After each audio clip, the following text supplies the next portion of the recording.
ಎಷ್ಟೊಂದು ಪ್ರಶಾಂತವಾಗಿದೆಯಲ್ಲ ಈ ಬೃಂದಾವನ.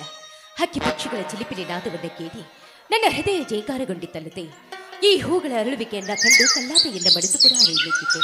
ಓಹೋ, ಇಂಥ ಸಾಯಂಕಾಲದ ಸಮಯದಲ್ಲಿ ಅತಿ ಸಮಯ ಕಾಲ ಕಳೆಯುವುದು ಒಳಿತಲ್ಲ.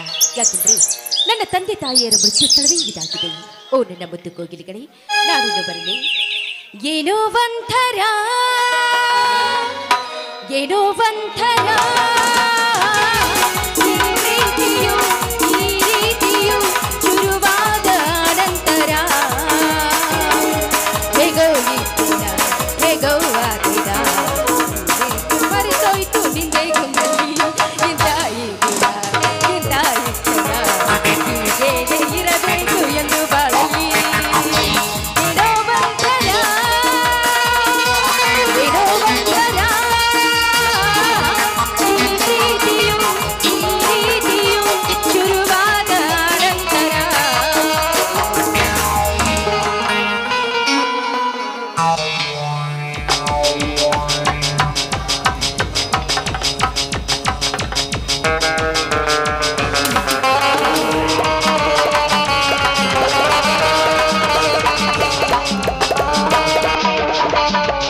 हम तुझे मारेंगे मगर जरूर मारेंगे,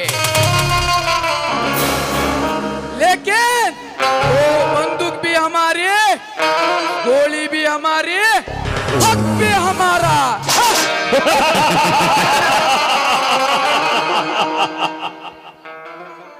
ಕೇಳಿಸಿಕೊಂಡವನ ಆನಂದಿಸುವಂತೆ ಕೇಳಿಸಿಕೊಂಡೆ ಇವಳ ನೃತ್ಯಗೈದ ಹಾಡುತ್ತಿರುವ ಹಾಡನ್ನು. ಅಬಲೆ ಆಗಿ ಖಗೋಳವನ್ನೇ ಸುತ್ತಿ ವಿಷ ಸರ್ಪಚ್ಚನಿಂದ ಸಾಕುವ ಮಗಳಾಗಿ ನನ್ನಂತೆ ನಾನೇ ಈ ಗೌಡನ ಮನೆ ಸೇರಿದೆ. ಈ ಹೆಣ್ಣನ್ನು ದಕ್ಕಿಸಿಕೊಳ್ಳಲು ಇದು ಒಳ್ಳೆಯ ಸಮಯ. ಲಕ್ಷ್ಮಿ ನಾಯ್ಕ್ ನನ್ನ ಕೈ ಸೇರಿದರೆ ಆಮೇಲೆ ಆ ನಾಗೇಗೌಡನ ಲಕ್ಷ್ಮಿ ಭಂಡಾರವನ್ನು ಎತ್ತು ಹಾಕುತ್ತೇನೆ. ಆಮೇಲೆ ಚಕ್ರಪಾಣಿ ಚಂದ್ರಶೇಖರ್ ನನ್ನ ಕೈ ಸೇರೆ ಆಳುಗಳು. ಲಕ್ಷ್ಮಿ ಯಾರು?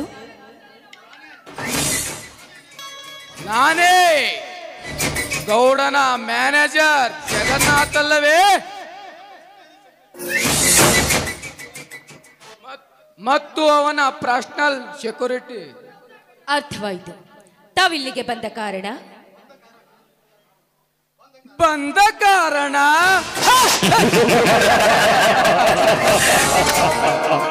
18 ವರ್ಷಗಳಾದರೂ ಈ ನಿನ್ನ ಕುತ್ತಿಗೆಗೆ ತಾಳಿ ಇಲ್ಲದೆ ಗೋಳಾಡುತ್ತಿರುವುದು ನೋಡಿ ಈ ನಿನ್ನ ಕುತ್ತಿಗೆಗೆ ತಾಳಿ ಕಟ್ಟಿ ನಿನ್ನ ಪತಿಯಾಗಲು ಬಂದಿರುವೆ. ಮುಚ್ಚೋ ಬಾಯಿ ಹುಚ್ಚ! ನನ್ನ ತಂದೆಯ ಫ್ಯಾಕ್ಟರಿ ಮ್ಯಾನೇಜರ್ ಅಂದ ಮಾತ್ರಕ್ಕೆ ದಿಟ್ಟವಾಗಿ ನುಡಿಯುವಿಯಾ ನನಗೆ ತಾಳಿ ಕಟ್ಟುವಿನೆಂದು? ಜಗನ್ನಾಥ, ನಿನ್ನ ತವಳ ಕಡೆಯಿಂದ ತಾಳಿ ಕಟ್ಟಿಸಿಕೊಳ್ಳಲಿಕ್ಕೆ ಇವಳೇನು ಮೋಡ ಕಳೆದುಕೊಂಡ ತಿಳಿಗೇಡಿ ಹೆಣ್ಣಲ್ಲ. ಸುಮ್ಮನೆ ಹೊರಟು ಹೋಗು ಇಲ್ಲಿಂದ. ಹೊರಟು ಹೋಗಲು ಬಂದಿಲ್ಲ ಲಕ್ಷ್ಮಿ. ಈ ನಿನ್ನ ನವತಾರುಣ್ಯದಲ್ಲಿ ತುಂಬಿ ತೊಳುಕುತ್ತಿರುವ ಈ ನಿನ್ನ ಸೌಂದರ್ಯವನ್ನು ಸವಿಯಲು ಬಂದಿರುವೆ. ಅದು ನಿನ್ನಿಂದ ಯಾವ ಕಾಲಕ್ಕೂ ಸಾಧ್ಯವಿಲ್ಲ ಅನ್ನೋದನ್ನ ತಿಳಿದುಕೋ. ಸಾಧ್ಯವಾಗದನ್ನೇ ಸಾಧಿಸಲು ಹೊರಟಿರುವ ಈ ಲಯನ್ ಜಗನ್ನಾಥನಿಗೆ ಅಸಾಧ್ಯ ಎಂಬುದು ಯಾವುದೂ ಇಲ್ಲ ಈ ಭೂಮಿಯ ಮೇಲೆ ಅಂದಾಗ ಆಫ್ಟರ್ ಆಲ್ ಒಂದು ಹೆಣ್ಣು ನೀನು ಯಾವ ಲೆಕ್ಕ? ದೂರ ಸರಿದು ನಿಂತು ಮಾತನಾಡೋ ದುರಾತ್ಮರೇ! ಚೆಂಚಲಿಮ ಎಂಬ ಕೇವಲ ಹೆಣ್ಣಿಂದ ಮಾತ್ರಕ್ಕೆ ಕಿಲಾಸುರನೆಂಬ ರಾಕ್ಷಸ ಅವಳ ಮೈ ಮೇಲೆ ಬಂದಾಗ ಅರ್ಧನಾರೀಶ್ವರನ ಅವತಾರ ತಾಳಿ ಆ ರಕ್ಕಸನನ್ನ ಕೊಂದದ್ದು ಅದೇ ನನ್ನಂತ ಹೆಣ್ಣಲ್ಲವೇ? ಬಲ್ಲವರ ಬರೆದ ಕಥೆಯನ್ನು ಕೇಳಿ ಕಳೆದುಕೊಳ್ಳಬೇಡ ಈ ನಿನ್ನ ಮಾಂಗಲ್ಯ ಭಾಗ್ಯವನ್ನು. ನೀನು ಮುತ್ತೈದೆ ಹೊಂದುವೆ ಎಂದು ನಿನ್ನ ತಾಯಿಯ ಮೇಲೆ ಸಾಕ್ಷಿ ಮಾಡಿದೆ. 10 ಗುರು ಹಿರಿಯ ಸಮ್ಮುಖದಲ್ಲಿ ನಿನ್ನ ತೋಳಿಗೆ ತಾಳಿಯನ್ನು ಕಟ್ಟುತ್ತೇನೆ. ಇಲ್ಲದಿದ್ದರೆ ನಾನು ಮಾಯಮ್ಮನಂತ ಹೆಣ್ಣು ಎಂದು ಹಾರಾಡಿದರೆ ಜಾರತನದಲ್ಲಿ ಜಾರಿದ ಹೆಣ್ಣು ಎಂದು ಹೇಳುತ್ತೇನೆ. ಎಚ್ಚರ. ಗರತಿಯರ ಬಾಳಿಗೆ ಬೆಂಕಿ ಬರಿ ಎಳೆಯೋ ನೀನೊಬ್ಬ ಈ ಸಮಾಜದಲ್ಲಿ ಹೇಡಿ ಗಂಡಸು.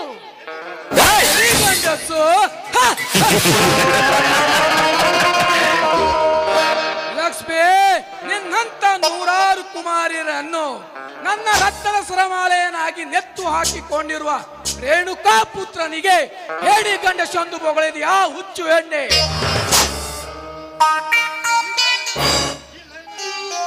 ಇಲ್ಲೇನ್ ಜಗನ್ನಾಥ್ ಮನಸ್ಸು ಮಾಡಿದ್ದರೆ ನಾಗರ ಹಾವಿನಂತೆ ಎಡೆ ಹತ್ತಿದ್ರೆ ಸಾಕು, ಸುಳುವೆಯನಂತೆ ಚೀರಿ ನನ್ನ ಕಾಮದಾಸಿ ಎಂಬ ಮಾರಿನಲ್ಲಿ ಬಂದು ಬೀಳುವೆ. ಏನು? ನಾನು ನಿನ್ನ ಕಾಮದ ಮಹಲು ಹತ್ತಬೇಕ?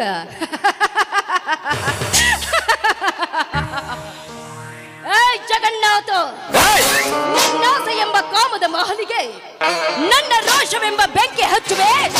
ಇನ್ನೆರಡೇ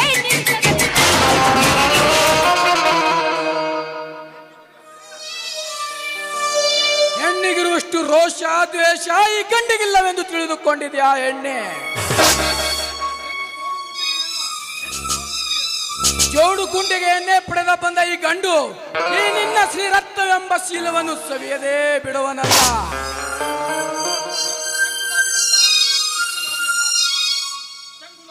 ಚಂಗುಲಾಬಿ ಅಂತೆ ಚಂದುಳ್ಳಿ ಚೆಲುವೆಗೆ ಸೂರ್ಯ ಚಂದ್ರನಂತ ಚೆಲುವ ಮನವೊಲಿದು ಬಂದವನೆಂದರೆ ಇದನ್ನು ತಿರಸ್ಕರಿಸಿ ಹಿಂದಕ್ಕೆ ಸರಿಯುವುದು ಹೆಣ್ಣಾದ ನಿನ್ನ ಧರ್ಮವಲ್ಲ. ಬಾಲಕ್ಷ್ಮಿ, ಈ ನಿನ್ನ ಕರ್ಮದ ಕುತ್ತಿಗೆಗೆ ನನ್ನ ಕೈಯಾರೆ ಧರ್ಮದ ತಾಳಿಯನ್ನು ಕಟ್ಟಿಸಿಕೊಳ್ಳಲು. ಏನೋ ಕಟುಕ, ನೀ ತೋರಿಸುವ ಈ ನಿನ್ನ ಧರ್ಮದ ತಾಳಿ ಕೇವಲ ಕೇವಲ ನನ್ನ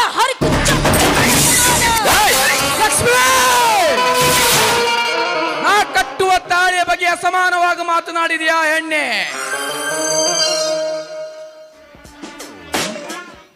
ತೊಂಡೆ ಹಣ್ಣಿನಂತೆ ತುಂಡು ತುಂಡಾಗಿ ನಿನ್ನ ಶೀಲವನ್ನು ಸವಿಯದೆ ನಾ ಬಿಡುವನಲ್ಲ.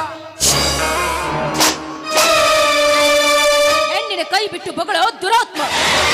ಹಿಂದೆ ನನ್ನ ತಾಯಿ ಚಿಂಚಲಿ ಮಾಯಮ್ಮನಿಗೆ ಬಂಕಿನಾಥನೆಂಬ ರಾಕ್ಷಸ ನಿನ್ನಂತೆಯೇ ಸೊಕ್ಕಿನಿಂದ ಅವಳ ಕೈ ಹಿಡಿದಾಗ ನನ್ನ ಗುರು ಸಿದ್ಧ ಭೀರೇಶ ಓಡಿ ಬಂದು ಅವನನ್ನ ಒದ್ದು ಕೊಂದದ್ದು.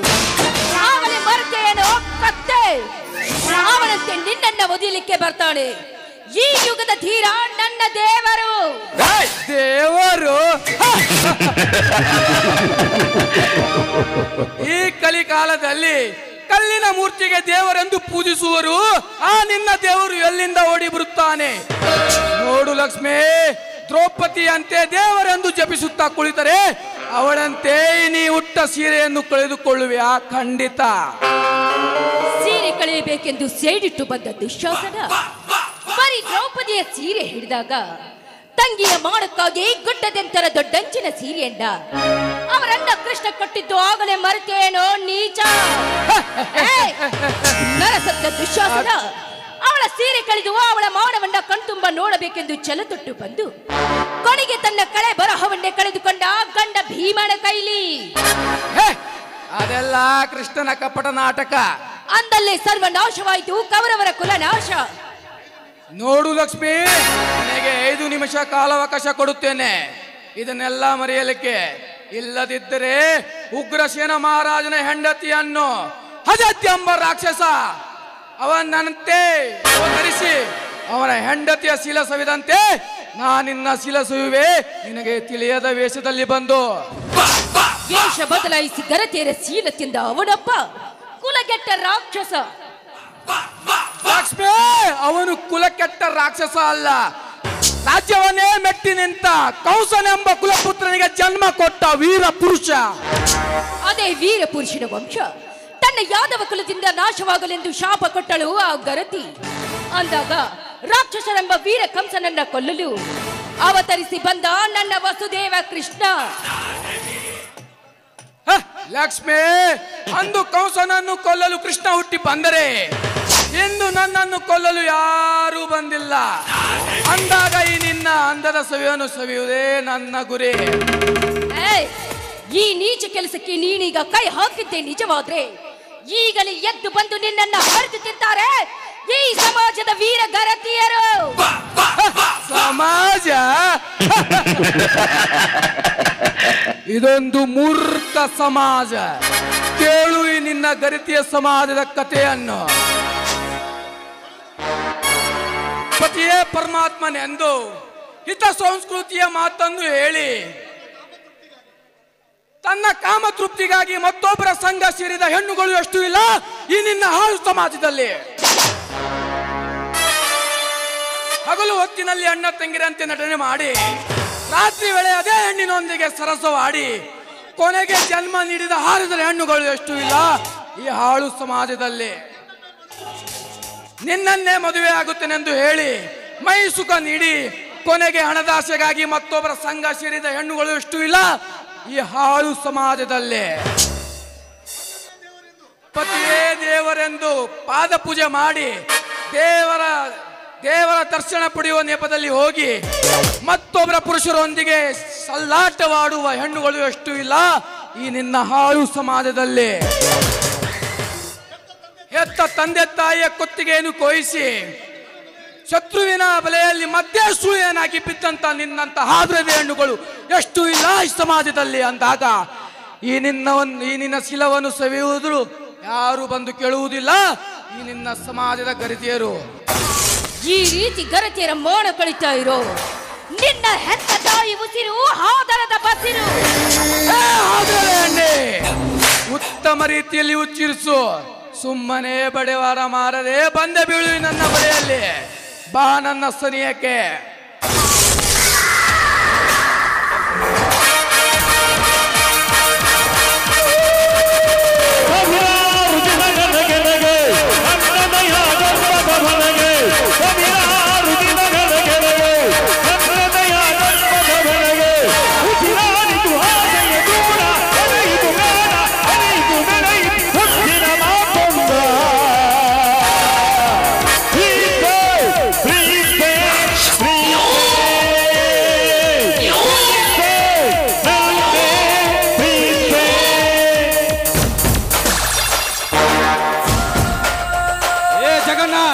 ಮೊದಲು ಕೈ ಬಿಡು ಬಲ ಹುಡುಗಿಯನ್ನು. ಲೇ ನನ್ನ ಪ್ರೇಮ ಸಮ್ಮೇಳನದಲ್ಲಿ ಬಂದ ನೀನೇ ಅವರಲ್ಲೇ. ನಿನ್ನಂತ ಕಾಮಂದರ ಕಣ್ಣು ಕೀಳಲು ಬಂದಿರುವ ನಾನು ಚಂದ್ರಶೇಖರ. ಹೇಳಿ ನಾನಲ್ಲೇ ನಿಮ್ಮಂತವರ ಪ್ರಾಣ ತೆಗೆಯಲು ಬಂದಿರುವ ಶೂರ ಚಂದ್ರಶೇಖರ. ಲೇ ಬಡುವ, ನನಗೆ ಎದುರಾಗಿ ನಿಲ್ಲುವೇನೋ? ಬಾಯಿ ಮಚ್ಚು ಕತ್ತೆ, ನಿನಗೆ ಎದುರಾಗುವಷ್ಟೇ ನಿಲ್ಲುವುದು ಯಾಕೆ? ಬಡವ ಎಂದು ಸೊಕ್ಕಿನಿಂದ ಬಗಳುತ್ತಿರುವ ಈ ಸೊಕ್ಕಿನ ಶ್ರೀಮಂತರಿಗೆ ನಾನು ಹೀಗೆ ನಿಲ್ಲುತ್ತೇನೆ. ಅಂತದ್ರಲ್ಲಿ ನನ್ನ ಕಣ್ಣು ಮುಂದೆನೆ ನೀನು ಈ ಗರತಿಯರ ಕರಳು ಕೊಯ್ಯುತ್ತಿರುವಾಗ ನಿನ್ನನ್ನೇ ಪ್ರಾಣ ತೆಗೆಯಲು ನಿಲ್ಲುವೆ? ನನ್ನ ಪ್ರಾಣ ತ್ಯಾಗ ಮಾಡಿ. ಶೇಖರ, ನನಗೆ ಎದುರು ನಿಲ್ಲುವುದು ಸಾಧ್ಯ ಇಲ್ಲ. ಸುಮ್ಮನೆ ಹೊರಟು ಹೋಗು ಇಲ್ಲಿಂದ. ಹೊರಟು ಹೋಗಲು ಬಂದಿಲ್ಲ ಜಗನ್ನಾಥ್, ನಿನ್ನ ಘಟ ಉರುಳಿಸಲೆಂದು ಬಂದಿರುವೆ. ಲೇ ಶೇಖರ, ನನ್ನ ಘಟ್ಟ ಉರುಳಿಸಬೇಕೆಂದು ನಿನ್ನಂತ ಎಷ್ಟೋ ಜನರು ಬಂದಿದ್ದಾರೆ. ಅವರು ನನ್ನ ಕೈಯಲ್ಲಿ ಉರುಳಿ ಹೋಗಿದ್ದಾರೆ. ಇದನ್ನೆಲ್ಲ ತಿಳಿದು ನೀ ಇಲ್ಲೇ ನಿಂತರೆ ಖಂಡಿತ ನಿನ್ನ ಪ್ರಾಣ ಪಕ್ಷಿ ಹಾರುವುದು. ಮರಣದ ಭೀತಿಯನ್ನೇ ಹರಿದು ಹಾಕಿರು ನನಗೆ ನಿನ್ನಿಂದಕ್ಕೆ ನಿಮ್ಮಪ್ಪನಿಂದಲೂ ಸಾಧ್ಯವಿಲ್ಲ ಮಗನೇ. ಹಗಲಿರುಳು ನ್ಯಾಯಕ್ಕಾಗಿ ದುಡಿಯುವ ಈ ದೇಹ ನನ್ನ ಮುಂದೆನೇ ನೀನು ಈ ಗರತಿಯರಿಗೆ ಅವಮಾನ ಮಾಡಿದ್ದೆ. ಆದರೆ ನಿನ್ನನ್ನು ಈಗಲೇ ಸುಟ್ಟು ಭಸ್ಮ ಮಾಡಿ ಬಿಡುವೆ, ಎಚ್ಚರ. ಏ ಶೇಖರ, ಇವಳಿಗಾಗಿ ನನ್ನ ರಕ್ತ ಕುಡಿಯಲು ಇವಳೇನು ನಿನ್ನ ರಕ್ತಕ್ಕೆ ಹತ್ತಿದ ಹೆಣ್ಣಲ್ಲ. ಸುಮ್ಮನೆ ಹೊರಟು ಈಗಿಲ್ಲಿಂದ. ಏ ಜಗನ್ನಾಥ್, ಈ ಹುಡುಗಿ ಏಕೆ ಅಷ್ಟೇ ಏಕೆ? ಇಂತಹ ಬಡತನದಲ್ಲಿ ಭವನೆಯಲ್ಲಿ ತೊಳಲಾಡುತ್ತಿರುವ ಸಾವಿರಾರು ಹೆಣ್ಣು ಮಕ್ಕಳಿಗೆ ನಿಮ್ಮಂತ ಶ್ರೀಮಂತರು ಅಣಿ ಹಾಕುವುದನ್ನು ನೋಡಿದರೆ ಅಂದೇ ಅವರ ದೇಹವನ್ನು ಸೀಳ್ ಹಾಕ್ಬಿಡ್ತೇನೆ. ಈ ಮಾತು ಸುಳ್ಳೆನ್ನಿದರೆ ಬಾರಲೆ ಗಂಡಸಾಗಿ ಇವಳ ಕೈ ಹಿಡಿಯಲು. ಗಂಡಸೆಂಬ ಪುಂಡೆ ಬಣ್ಣ ಹಚ್ಚಿ ಬೊಗಳಬೇಡ.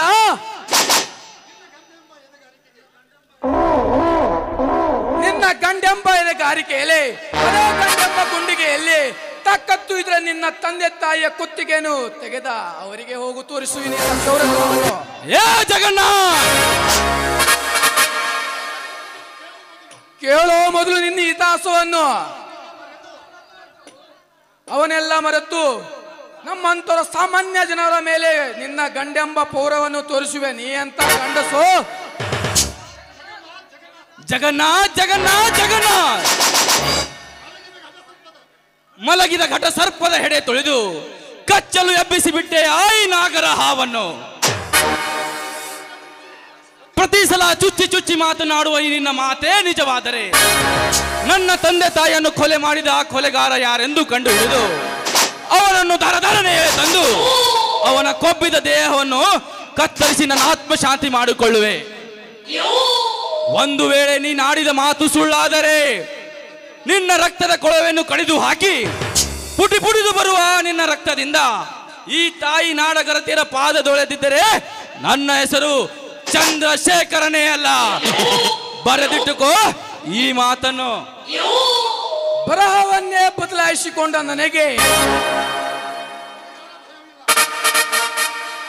ನನಗೆ ಯಾರ ಭಯವಿಲ್ಲ.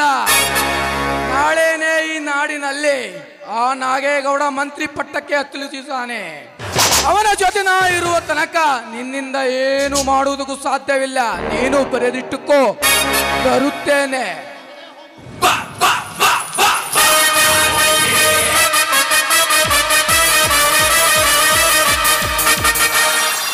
ಹೋಗಲೇ ಹೋಗು. ನಿನ್ನ ಗೌಡ ಮಂತ್ರಿ ಆದರೇನೋ ರಾಷ್ಟ್ರಪತಿ ಆದರೇನೋ ಅವನ ಕೊಬ್ಬಿದ ದೇಹವನ್ನು ಮೆಟ್ಟಿ ಮುರಿಯುವುದೇ ನನ್ನ ಮುಖ್ಯ ಗುರಿ. ಏನಮ್ಮ ನೀವು ಇಂಥ ಹೊತ್ತಿನಲ್ಲಿ ವಾಯುವಿಹಾರಕ್ಕೆಂದು ಬಂದು ನನ್ನನ್ನು ಈ ಬಂಧನದಿಂದ ಪಾರು ಮಾಡಿದ ನಿಮಗೆ ನನ್ನ ಅನಂತ ಧನ್ಯವಾದಗಳು.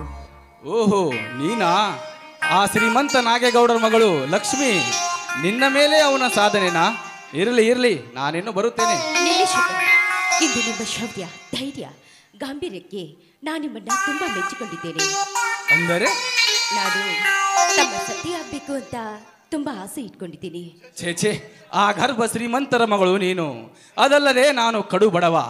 ಅದಲ್ಲದೆ ನಿನ್ನ ತಂದೆ ನನ್ನ ಹುಟ್ಟ ಕುಲವೈರಿ ಅಂದಾಗ ನಿನಗೆ ನನಗೆ ಎಲ್ಲಿಂದೆಲ್ಲಿಯ ಹೊಂದಾಣಿಕೆ? ಆ ಮಾತನಾಡಬೇಡಿ ಶೇಖರ್, ನಾನು ಕೂಡ ಬಡವನ ಮಗಳೇ ಇದ್ದೀನಿ. ಲಕ್ಷ್ಮಿ, ಏನ್ ಹೇಳುತ್ತಿರುವೆ ನೀನು? ಅದೆಲ್ಲ ಮುಂದೆ. ಈಗ ನೀವು ನನಗೆ ಮಾಂಗಲ್ಯ ಭಾಗ್ಯ ಕರುಣಿಸಿಕೊಡ್ಬೇಕು ಅಂತ ತಮ್ಮ ಅಡಿಗೆ ಹಿಡಿದು ಬಿಡ್ಬೇಕು. ಎದ್ದೇಳು ಲಕ್ಷ್ಮಿ, ಎದ್ದೇಳು. ಈ ಹಕ್ಕಿ ಪಕ್ಷಿಗಳ ಸಾಕ್ಷಿಯಾಗಿಯೂ ನಿನ್ನನ್ನು ನನ್ನ ಮನಸಾರೆ ಸತಿ ಎಂದು ಒಪ್ಪಿಕೊಳ್ಳುತ್ತೇನೆ. ನೋಡು, ಹಿಂದೆ ಮುಗಿಯಲಿ ನಮ್ಮಿಬ್ಬರ ಗಾಂಧರ್ವ ವಿವಾಹ. ಲಕ್ಷ್ಮಿ, ಎಲ್ಲಿ ನಗುತ್ತಾ ಹಾಡುವೊಂದು ಪ್ರೇಮ ಗೀತೆಯನ್ನು? ಹಾಗೆ ಆಗ್ಲಿ ಪ್ರಿಯ.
ಹಾ, ಈ ವಿಷಯ ಸ್ವಲ್ಪ ದಿನ ಗೊತ್ತಾಗೇ ಇರ್ಲಿ. ನಡೆ ಹೋಗೋಣ. ಆಯ್ತು ಲಕ್ಷ್ಮಿ, ಹಾಗೇ ಆಗಲಿ.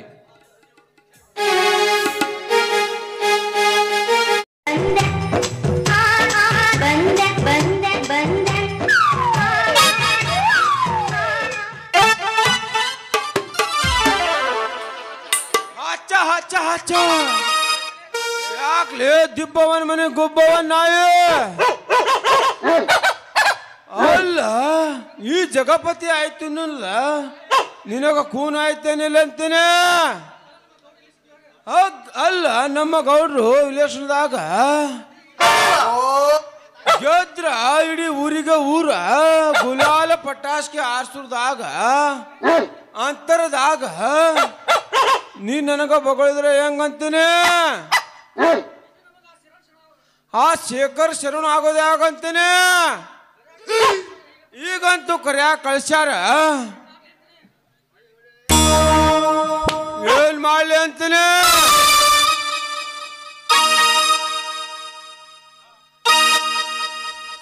ನಮಸ್ಕಾರ ರೀ ಶೇಖರಣ್ಣವರು.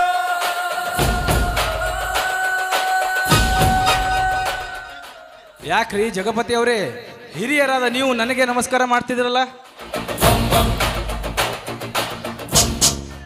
ಹಾಗೇನಿಲ್ಲಪ್ಪ, ಸಾಧ್ಯವಿಲ್ಲ. ನಿಮ್ಮಂತವ್ರು ನನಗೆ ನಮಸ್ಕಾರ ಮಾಡಬೇಕಂದ್ರೆ ಏನೋ ಒಂದು ಚಮತ್ಕಾರ ಇರಲೇಬೇಕು. ನೋಡು ಜಗಪತಿ, ಯಕಶ್ಚಿತ್ತ ಒಂದು ನಾಯಿ ಮನೆ ಬಾಗಿಲಿಗೆ ಬಂದು ನಮ್ಮ ತಲೆ ಅಲ್ಲಾಡಿಸಿದೆ ಅಂದ್ರೆ ಅದಕ್ಕೆ ಹಸಿವಾಗಿದೆ ಎಂದರ್ಥ. ಅದೇ ಒಂದು ಮನೆ ಬಾಗಿಲಿಗೆ ಕೋಣ ಬಂದು ತಲೆ ಆಡಿಸಿದರೆ ಅದಕ್ಕೆ ಹಸಿವಾಗಿದೆ ಎಂದರ್ಥ. ಊರಿಗೆ ಊರೇ ವಿಷ ಜಂತು ಆಗಿಂತವ್ರು ನಿಮ್ಮಂತವ್ರು ನನಗೆ ನಮಸ್ಕಾರ ಮಾಡ್ತಿದ್ದಂದ್ರೆ ಏನೋ ಒಂದು ಕೆಲಸ ಇರಲೇಬೇಕಲ್ಲ. ಕೆಲಸ ಇರಾಕೇನಪ್ಪ ತಮ್ಮ, ನಮ್ಮ ಗೌಡ್ರು ಈಗ ವಿಲೇಶದಾಗ ಆರಿಸಿ ಮಂತ್ರಿ ಪಟ್ಟ ಏರ್ಯಾಕತ್ತಾರ. ಅದಕ್ಕ ನೀನು ಅಂತರ್ದಾಗ ಇದು ಮಾಡಿದ್ರೆ ಅಂತಾನೆ. ಅದಕ್ಕೆ ಅವರ ಪಿ ಆಗಂತೀಯೋ ಇಲ್ಲ ಅವ್ರು ಹೇಳಿದ ಹಾಗೆ ಕೇಳ್ಕೊಂಡು ಮನೆ ಕಾಯೋ ನಾಯಿ ಆಗಂತ ಬೀಳಂತೀಯೋ?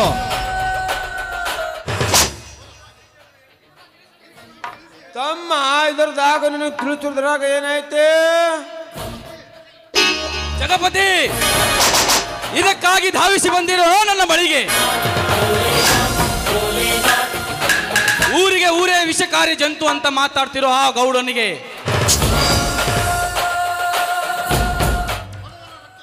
ಬಡವರ ರಕ್ತ ಕುಡಿದು ಕೊಬ್ಬಿನಿಂತ ರೈತನಂತ ಕೆಲಸ ಮಾಡು ನಿನ್ನಂತ ಚೂತ್ಯ ನಾನಲ್ಲ.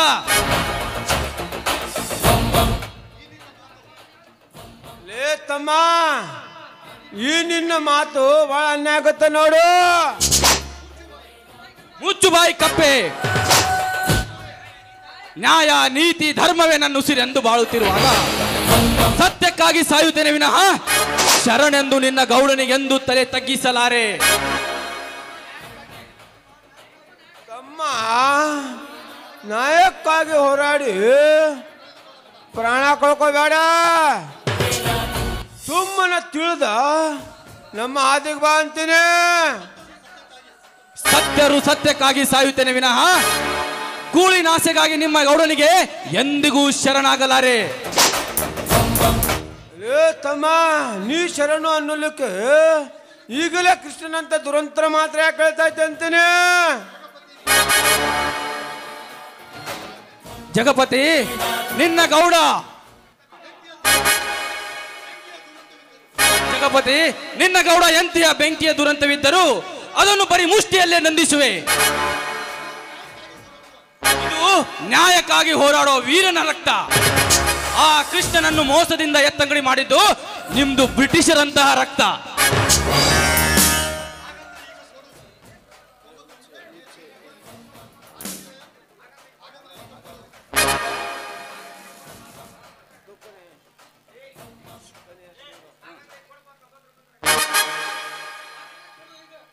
ಹಾಗಂದ್ರ ಈಗ ಕೊಡುತ್ತಮ್ಮ 90 ಮೇ ಜೂನ್ ತಿಂಗಳಲ್ಲಿ ನಡೆದಂತ ಕಾರ್ಗಿಲ್ ದುರಂತರ ಉತ್ತರ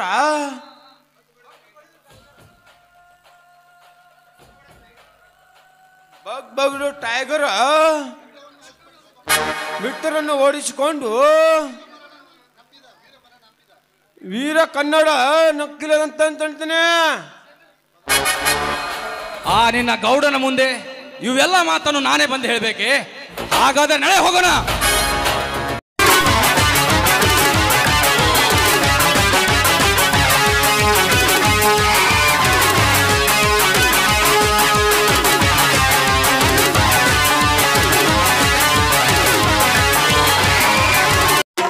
ವರವನು ತುಂಬಿ ಬೆಳಕನು ಬೀರಿ ನನ್ನ ಮಾಯೆಗೆ ಬೀರಿದೆ.